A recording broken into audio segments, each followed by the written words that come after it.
Hi అండి. Welcome back to our channel. ఈరోజు మనము స్వీట్ షాప్ స్టైల్‌లో డైమండ్ చిప్స్ ఇంట్లోనే ఎలా తయారు చేయాలో క్లియర్‌గా చూపిస్తాను, చూసేయండి. ఇవి చాలా రోజుల వరకు స్టోర్ అయ్యి ఉంటాయి.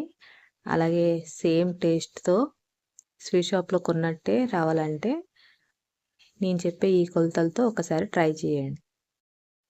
ముందుగా ఒక మిక్సింగ్ బౌల్ తీసుకొని అందులోకి మైదా పిండి ఒక 2 కప్పుల వరకు యాడ్ చేసుకోవాలి.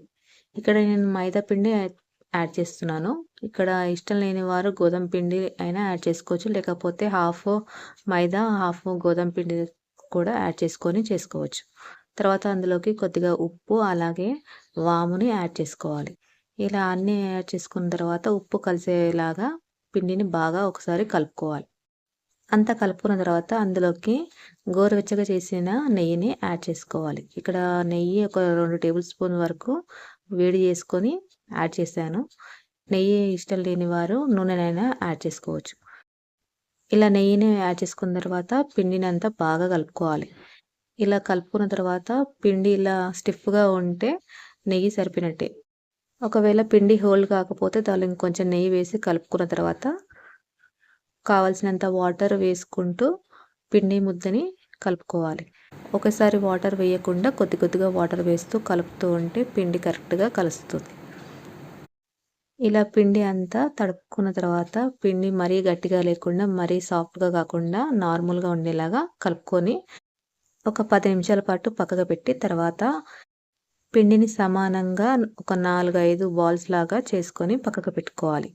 తర్వాత కొంచెం పొడి పిండిని చల్లుకుంటూ ఒక బాల్‌ని ఇట్లా తీసుకొని మంచిగా పెద్దగా చపాతీలాగా రోల్ చేసుకోవాలి.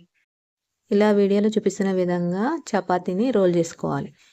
చపాతీ రోల్ చేసేటప్పుడు మరీ సన్నగా కాకుండా, మరీ ఎక్కువ లావుగా ఉండకుండా మీడియంలా ఉండేలాగా మంచిగా రోల్ చేసుకోవాలి. తర్వాత నైఫ్‌తో ఇలాగా మీకు నచ్చిన షేప్‌లో కట్ చేసుకోవచ్చు. ఇక్కడ నేను డైమండ్ షేప్‌లో కట్ చేస్తున్నాను. అలా కాకుండా కొందరికి స్క్వేర్ షేప్ లేకపోతే నచ్చిన షేప్‌లో లేకపోతే రౌండ్ షేప్‌లో అయినా కట్ చేసుకొని తీసుకోవచ్చు.